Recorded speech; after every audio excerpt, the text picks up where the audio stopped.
A hétköznapokat kell gazdagabban megélni ahhoz, hogy az ember az egész életét gazdagon megélje. Rájöttem, hogy azzal kéne törődni, hogy én ki vagyok. Nem az, hogy mibe ülök, vagy mi van rajtam.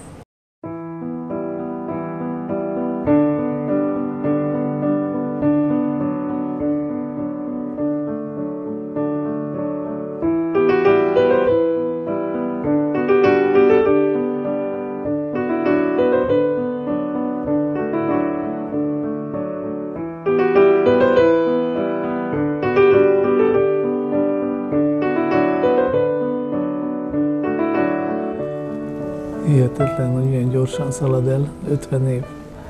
Nem is tudom. Gyermekkor nem tudom. Rossz csont voltam, azt tudom.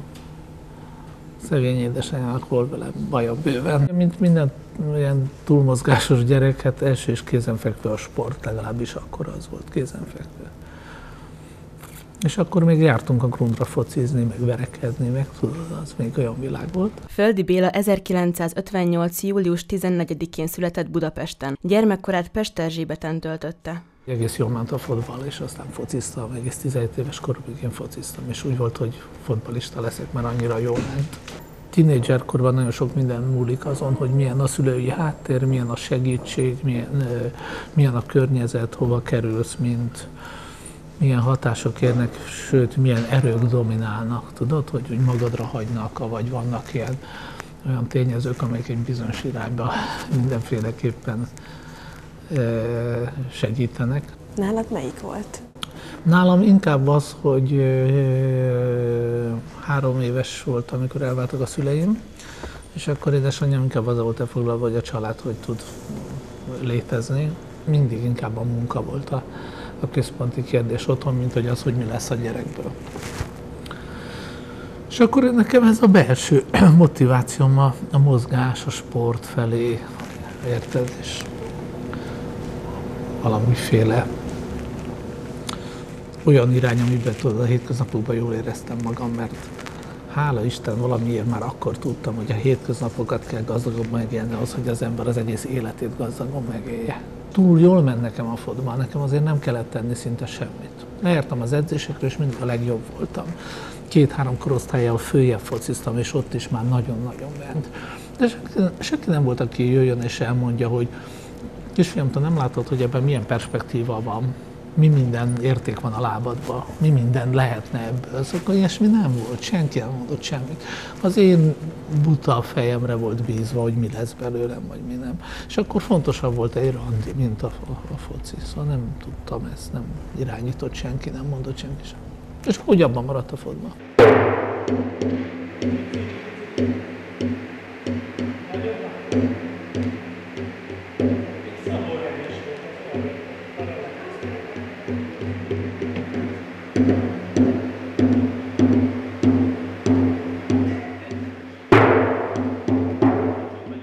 Nagyon-nagyon szerettem mind a két szülőmet, de ők elváltak, mert édesapám nem tudta megemészteni azt, hogy ilyen aranyifjúnak született egy családba, és aztán a szocializmus jött, és elvették mindenüket.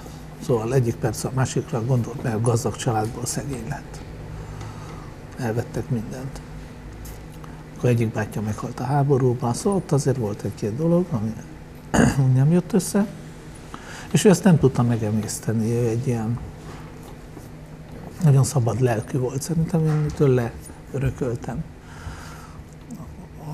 az egyik énemet, és a racionalitást, a munkát, azt, hogy dolgozni kell, hogy előre meg kell teremteni, hogy menni kell minden nap, hogy tisztán kell állni, azt meg édesanyámtól. Szerencsém volt, mert utána az úgynevezett mostoha apám, az egy ilyen nagyon-nagyon jó szívű ember, aki még a mai napig él, hála Isten, és egy ilyen nagyon jó ember. És ilyen soha nem volt az a családban, hogy akkor most ki csoda, van egy húgom, ezáltal féltestvérem. És ilyen jól éltük meg ezt az egészet.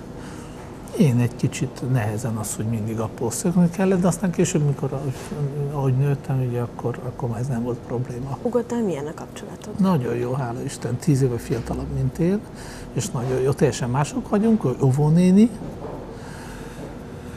és inkább a nevelőapámra üt, ilyen nagyon nyugodt, nagyon szelíd. Édesanyja tanácsára középiskolában szakmát tanult, gáz, központi fűtés és vízvezetékszerelést. Amit nagyon nem szerettem abban, amit csinálok a szakközépiskolával, az volt, hogy át kellett öltözöm és koszos lettem. Ez egy nagyon egyszerű dolog, de én ezt nem értettem, és nem is akartam érteni, és szóval nem akartam oda tartozni, nem akartam koszos lenni.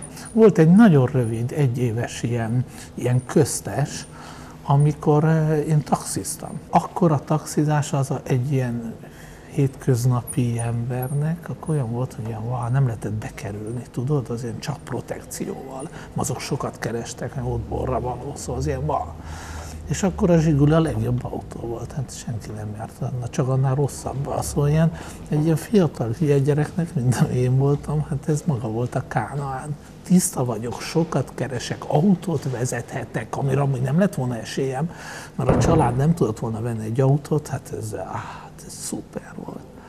És egy év kellett, hogy rájöjjek, hogy én ott nem csinálok semmit.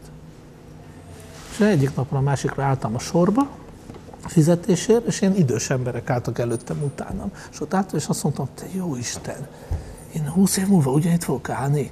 És odaértem, felvettem a fizetést, bementem, és kiléptem. És akkor elkezdtem magamat képezni. És akkor rájöttem, hogy azzal kéne törődni, hogy én ki vagyok. Nem az, hogy mibe ülök, vagy mi van rajtam.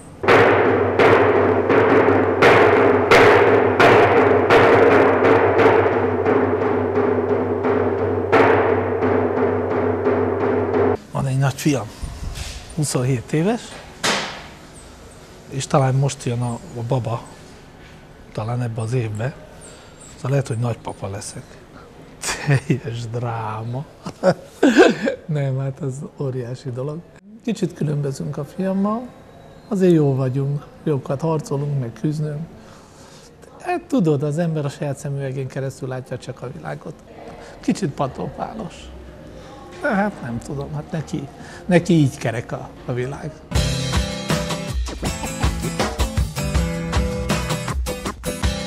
Tínédzser koromban dúlt a diszkóláz Magyarországon, és mint a többi fiatal, ilyen-olyan szórakozó helyekre jártam én is, főleg barátokkal. Jól ment az a fajta tánc, amit ma úgy hívnak, hogy improvizáció. És aztán ezen felbuzdulva, ugye, mint általában egy olyan fiatal, ami jól megy, azt ugye sokat csinálja. Hát úgy éreztem, hogy ez egy olyan dolog, amivel egy kicsit úgy kitűnhetek a többiek közül. De akkor még egyáltalán nem gondoltam, hogy ebből aztán hivatás válhat, vagy bármilyen életre szóló szerelem. Annyira nem tudtam, hogy miből áll ez a dolog, hogy mikor megkérdezték, hogy te miért nem tanulsz táncolni, neked lenne esélyed, neked menne ez a dolog, akkor megkérdeztem, hogy miért ezt lehet tanulni. Hát én már tudok táncolni. És mondták, hogy hát ez nem pontosan így van, és azt mondták, hogy hát van egy mester, akihez ilyen korban is még be lehet venni, és lehet tanulni táncolni. Nem is értettem pontosan, hogy mit jelent ez, hogy ilyen korban, hát mi az, mert tök fiatal vagyok, mi az, hogy ilyen korban. Ugye ez volt ilyen 18 éves koromban, és ilyen 19 éves koromra keveredtem el a Jeszenszky Endréhez, ami tulajdonképpen már nagyon késő van, meg táncos szakmához, meg táncos pályafutáshoz. És akkor a Jeszenszky Endrének volt egy olyan magániskolája, ahova így az utcáról is bekerülhettek fiatalok, és egyből klasszikus balettal kezdhették ott az életet, miközben a mester modernet vagy jazz, annak idején úgy hívták, jazz balettot is tanított. És aztán nála voltam nagyon hosszú évekkel keresztül, és egészen addig, amíg más lehetőségem nem volt, addig ott maradtam a Jeszánál, és ott tanultam reggeltől estig a Jeszenszky Endrénél. Hála neki a mai napig is, hogy ő élt volt és csinálta, amit csinált. Tanultam én sok minden mást is. Amiért engem nagyon szívesen azonosítanak, és én magam is mondom, hogy a Raza Hamadi volt utána a másik meghatározó mester, az azért van, mert nagyon sok mást is tanultam, de a Raza Hamadi volt az, akinek azt mondtam, hogy na, ezt a dolgot meg kell tanulni a végéig. Először az Impulse Dance workshopon találkoztam vele. Az Impulse-nak az volt az első kurzusa Bécsbe, a legelső, és én azon pont ott voltam. Akkor ott kaptam ösztöndíjat következő nyárra, akkor következő nyáron már ingyen mehettem, ott kaptam soha nem felejtem el, 4000 shillinges ösztöndíjat, és akkor következő nyáron. És akkor ott találkoztam Raza Almadival. És hát mint olyan sokszor az életben, ott úgy történt a dolog, hogy nagyon nagy mellénnyel mentem, mert valamiben már jó voltam, és akkor azt hittem, hogy most már biztos, hogy mindent tudok, ugye ez az ember sokszor érzi így. És akkor neki szaladtam egy nagy fának, kiderült, hogy nem is tudok olyan sok mindent. De ez velem sokszor történt meg az életemben, hogy azt hittem, hogy már minden megvan, és aztán nem. De hát ez jó volt, szóval ez engem nagyon ösztönzött arra, hogy újat, és még komolyabban tanuljak. És a Raza Almadi féle világ volt az, ami akkor nagyon megragadott. Most figyelj! Teljesen sötét túl, és nem terhet kap arra, csak az utolsó pillanat. Amikor leszúrnak haza, nézd meg a papokon megkasodra, két kézig van. Oda, elkas, kinyúlsz, teljes kör, bánsz! Én jöttem-mentem állandóan Nyugat-Európa és Magyarország között. Én nagyon családszerető vagyok. Mármint nagyon nem szerettem, hogyha hosszan el kell hagynom a családi fészket édesanyámmal. Szóval elmentem, akkor gyorsan hazajöttem, akkor ebben volt olaszországi munka, németországi munka, osztrák, francia, párizsi munka, és akkor kimentem, hazajöttem, mindig amit kint tanultam, azt megpróbáltam itthon valahogy hasznosítani, és így csavarogtam én több mint 10 évet Nyugat-Európában. Hogyha én a balettintézetet végeztem volna, akkor elképzelhető, hogy lettek volna olyan kapcsolataim, olyan balettversenyek, ahol felfedeznek, meglátnak és hívnak. A szabadúszó világban ilyen nem volt. Mivel én nagyon korán kezdtem el tanítani, mert korán vettem észre, hogy ha tanítok, akkor azzal magamat is tanítom, és nem volt elég pénzem arra, hogy állandóan órákra járjak, és ezért elkezdtem tanítani, hogy akkor pénzt is keresek, plusz magamat is tanítom. És hát bizony Olaszországba is, Svájcba is inkább le kellett tagadnom, hogy honnan jövök, és csak úgy találtam például tanítási munkát, ha beálltam egy nagy kurzusra, és ott letáncoltam a tanárt. Sokkal jobb voltam, mint a tanár.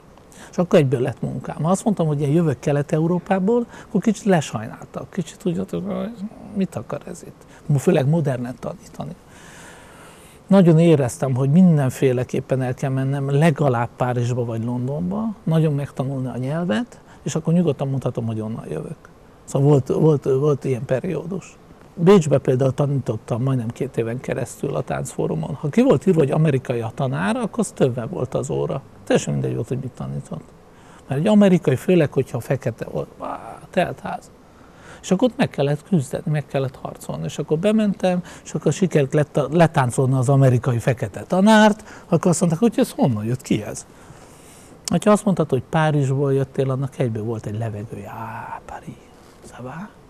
Egyből beszéltek franciául. Én meg jöttem keletről, néztem, azt se tudtam, ki kivel van. Nem beszéltem semmilyen nyelvet, mikor először nyugatra mentem. Münchenbe kaptam az első hosszabb munkámat, úgy hívták az együttes, hogy Munich City Dancers. Nem egy bonyolult névügye, de egy ilyen magánegyüttes volt.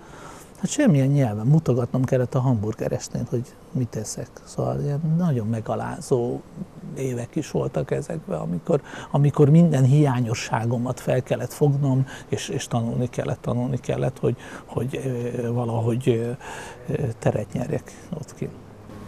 Utána, hogy lezárult ez a korszakod, akkor 91-ben ugye megalapítottad a saját együttesedet, a Budapest Táncszínházat.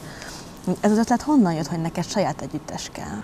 33 évesen azt mondtam, hogy én nem szeretném másban keresni a boldogulást, csak a táncművészetben. Mi a táncművészetben a következő lépés, amellett, hogy ha vége a színpadi jelenlétnek? Jó, mellette már tanítottam, és elkezdtem koreografálni. Miben lehet igazán kiteljesedni abban, hogy koreográfus, meg tanár, ha van egy saját profi együttesem, amit látom, hogy Nyugat-Európában bőven van. Itthon nem volt semmi. Hazajöttem, volt pécsi balett, szegedi balett, győri balett, opera. Kész. Finito. Semmi más. És hát ez kézenfekvő volt, hogy akkor csinálni egy olyan csapatot, amelyben aztán később kiteljesedhetik mindaz, amit igazán szeretnék. És maradhatok a szakma mellett, és csinálhatom ezt, amit szeretek. Attitude second, attitude arabesque. Arabesque promenade, ott a rövidés arabesque, kinyit a kéz a pozénál, letesz, megvan.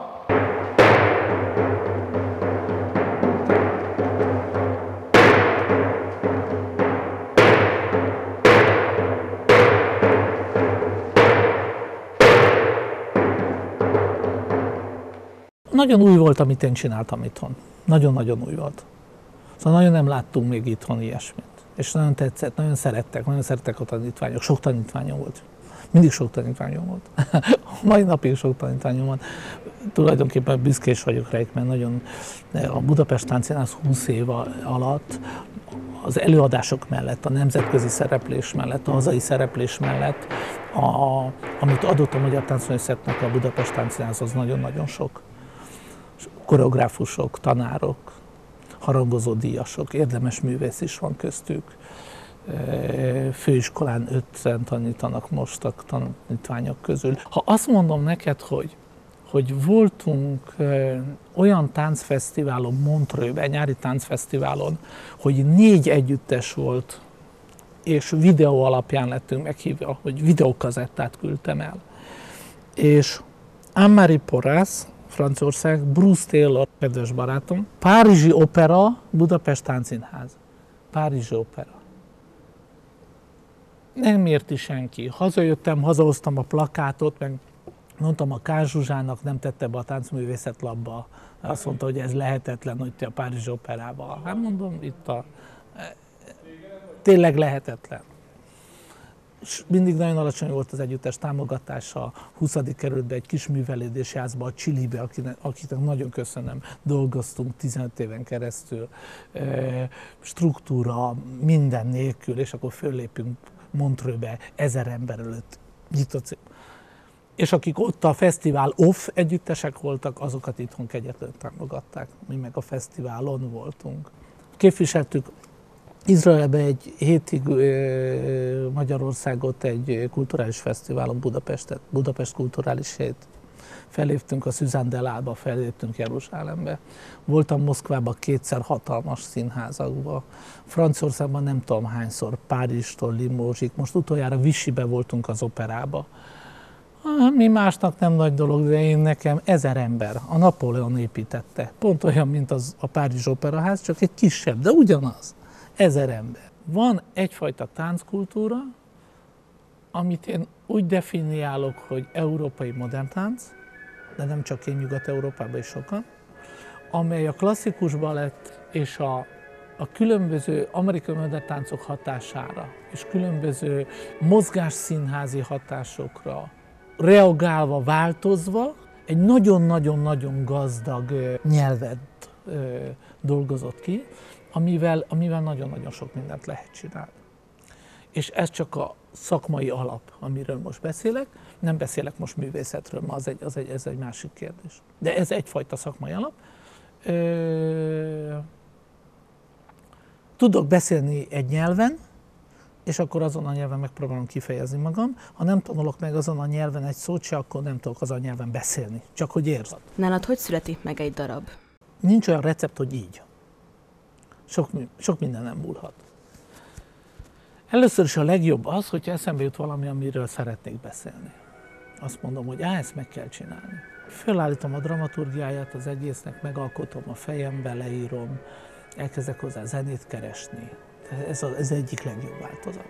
Aztán van egy olyan változat, hogy szembe jön a zene.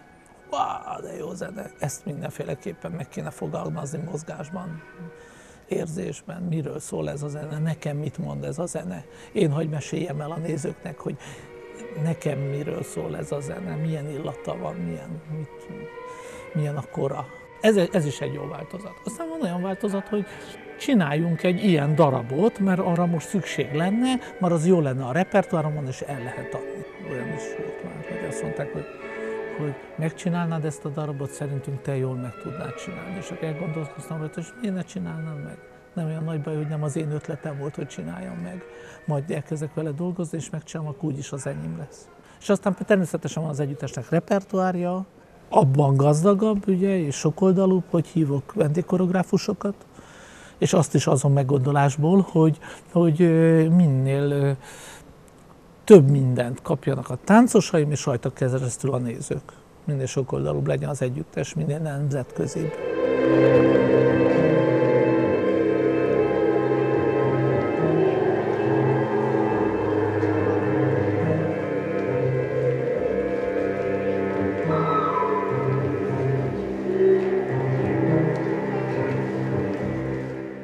Az, hogy egy ilyen kortárs együttesnek legyen gyerekdarabja, az itthon nem nagyon volt. Azt mit csináltunk először? Teljesen természetes, hogy minél előbb kell nevelni az utódainkat mindenre, ami jó. Mitől más egy gyerekeknek szóló darab? Érteni kell, hogy a gyereknek mire van szüksége, mi az, amit nekünk felnőtteknek ésszel, tapasztalattal, bölcsességgel el kell mondani egy gyereknek. Ezt érteni kell. Érteni kell, hogy egy gyerekhez szól. Ez nagyon fontos. Minden szempontból, még élettani szempontból is. Mennyi az, amit kibír egy gyerek? Melyik az a korhatár? Annak a korhatárnak mi az, ami tényleg pozitív és előremutató, és mi az, ami őt fejlesztés gazdagítja. Megtalálni ezeket a határokat. Elveszek egy gyereket az operába, a diótörőre, és 2 óra, mondjuk. És akkor el tudod képzelni egy gyerek 2 óra? 2 óra? Egy felnőtt nem bír ki 2 órát koncentrálni.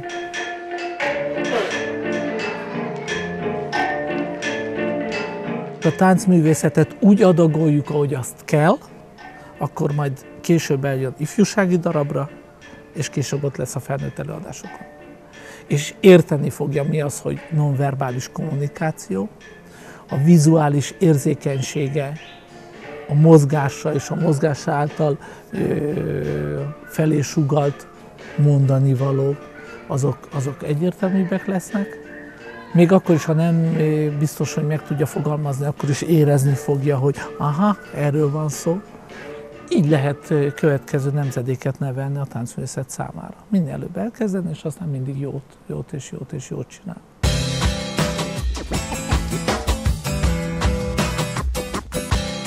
A jó táncos szerintem az, aki belül valahogy ösztönösen érzi, hogy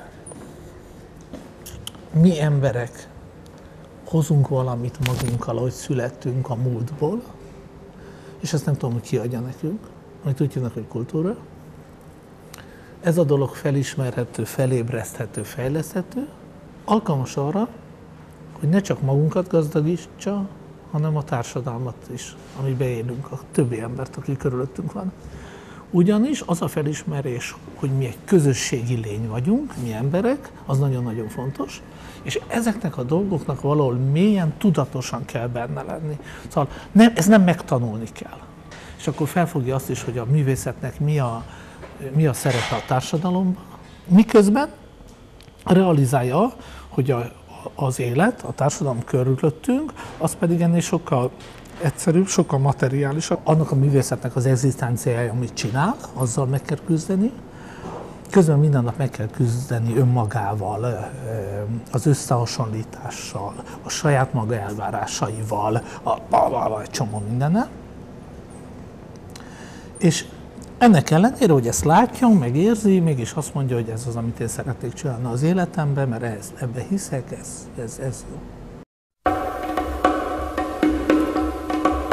Simone, yo te quiero, yo me muero por tu amor. Neked mit jelent a tánc?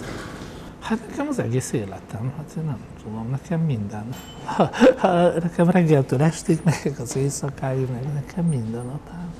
Mindent megtalálok benne szinte. A kultúra, a nemzet, a nagy politika, a helyi politika, a világ, minden tettünk, minden benne tud lenni egy darabban.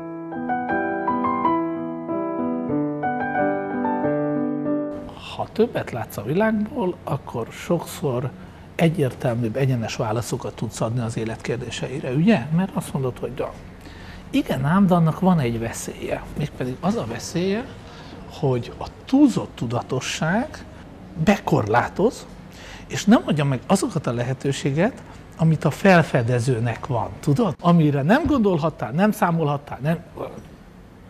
Egyszer a Lőrinc Kati megkérdezte, hogy hát hogy mertél te annól egy együttest csinálni? Hát mondom, hála Isten, képzeld, olyan buta voltam, hogy nem tudtam, hogy mivel jár.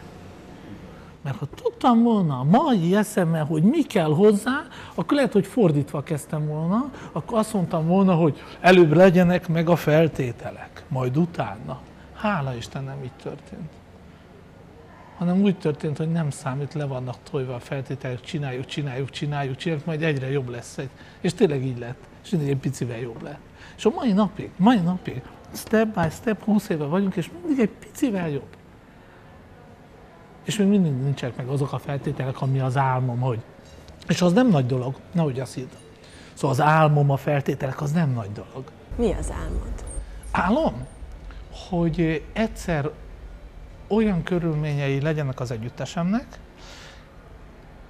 ahol a körülmények nem befolyásolják a minőséget negatívan,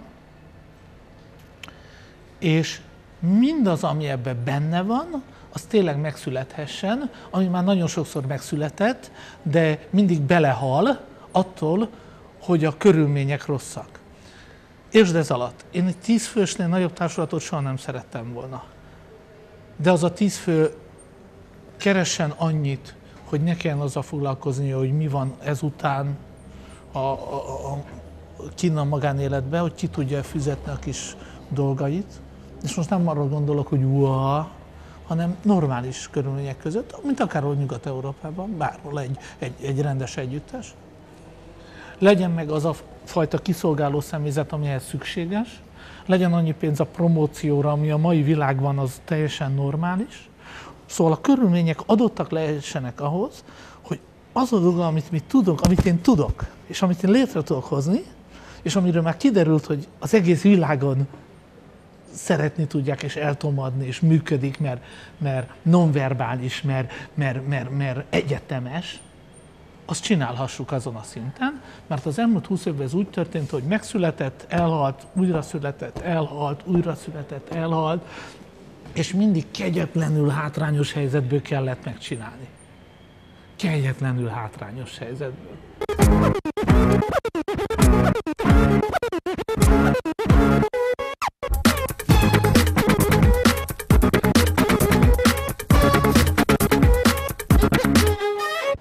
Jövő? Mostában azt szoktam mondani, ha ez a próbaterem a miénk lesz, mert most béreljük, akkor elmegyek nyugdíjba. Akkor megteremtettem a Budapest Táncszínházat, nagyon aktív nyugdíjas lennék. Ez alatt értsd azt, hogy talán ráférne az együttesre, most már, egy olyan művészeti vezető, aki olyan agilis, erőszakos, erős, dinamikus, mint én voltam 20 évvel ezelőtt. És akkor én a háttérből tartanék órákat, figyelnék, intézném, és ő pedig benn küzdene a terembe, és folyna róla a víz, és nyomná. Ez biztos jó lenne, ez nagy segítség lenne.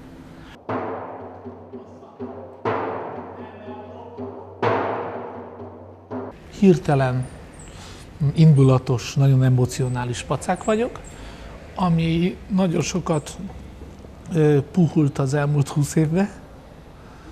Akkor arra jó, hogy az ember egy kicsit bölcsebb lesz, arra jó, hogy egy picit az értékeket tudja helyén kezelni, és akkor bármi történik vele az életben, akkor megpróbál dolgok mögé nézni, nem ítélkezik egyből. Ez visszavesz ebből a temperamentumból, tudod, hogy egyből kinyilatkoztatni, és wow!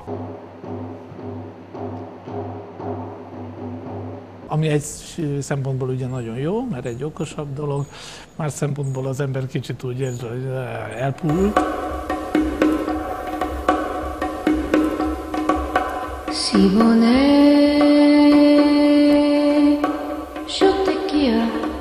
Van valami, amit nagyon régóta csinálok, nagyon nagy szeretettel, nagyon komoly eredményei vannak, és ez főleg emberekben embereken keresztül nyilvánul meg, a tanítványaimon keresztül, meg az előadásokon keresztül, meg mit tudom én.